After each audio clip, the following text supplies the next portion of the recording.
네, 총선을 한 달 반가량 앞두고 여야 모두 공천 작업이 한창인데요. 특히 민주당이 시끄럽습니다.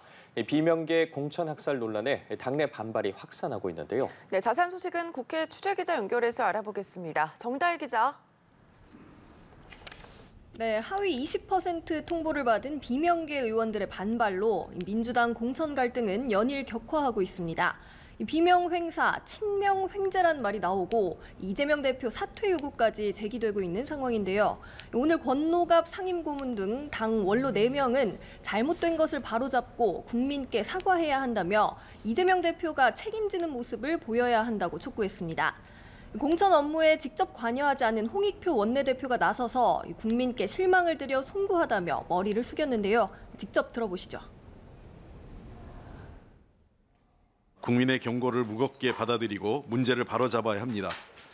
누구나 잘못할 수 있지만 잘못을 바로잡을 수 있는 것이 훨씬 더 역량 있는 정당의 태도입니다. 이런 가운데 공천 작업은 속속 진행되고 있습니다. 추미애 전 법무부 장관, 전현희 전 국민권익위원장, 또 이현주 전 의원은 수도권 전략공천 가능성이 높습니다. 안규백 전략공관위원장은 이들을 여전사 3인방이라고 칭하기도 했습니다. 또 어제 지역구 첫 경선에서는 호남과 제주에서 현역 의원 5명이 무더기 탈락했는데요. 현역이 탈락한 자리에 일부 친명계 인사가 포함되면서 계파 갈등이 심화할 수 있다는 우려도 나옵니다.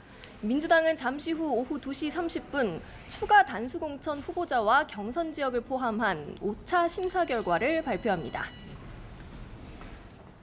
네, 이번엔 국민의힘 상황도 알아보죠. 상대적으로 큰 잡음은 없는 것 같은데 어떻습니까? 네, 지역구 현역 의원 컷오프가 한 명도 없는 국민의힘은 대체로 공천이 순조롭게 진행되고 있다는 평가가 많습니다. 다만 대부분 지역구를 경선에 붙이는 등 잡음을 최소화하는 데 집중하다 보니 쇄신이 없다는 지적도 있는데요. 한동훈 위원장은 감동이 없다는 정도의 비판은 최선을 다하고 있는 걸 언론에서 인정해 준 것이라며 민주당과 비교해보라고 밝혔습니다.